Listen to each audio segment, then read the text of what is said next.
information or contraindications to active range of motion, then the goals are going to be pretty much the same as passive range of motion.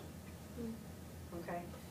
So if we're allowed to do active range of motion, then you go back to your goals for passive range of motion, and it's going to be pretty similar. We're going to maintain elasticity and contractility of muscles. So we add the contractility piece to it.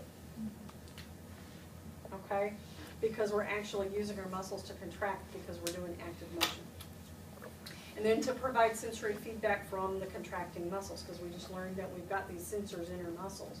So we're giving our muscles some sensory feedback by actually using them. It can provide a stimulus for bone, joint, tissue integrity.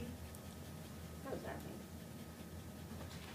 Well, we've learned that muscles provide the force of the levers of our bones. Okay? And the thing that we know is if we get people up and moving and using their bones faster, the bones heal stronger.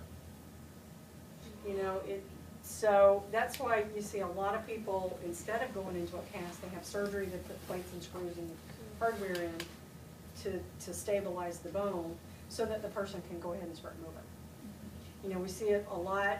Initially it was more in lower extremity than upper extremity because what was happening was people that had really bad fractures, hip, pelvis, femur fractures, would be hooked up to traction in bed for 6 or 8 weeks. So when you lay there and don't move a whole lot for 6 or 8 weeks, the two problems that we run across are blood clots and pneumonia.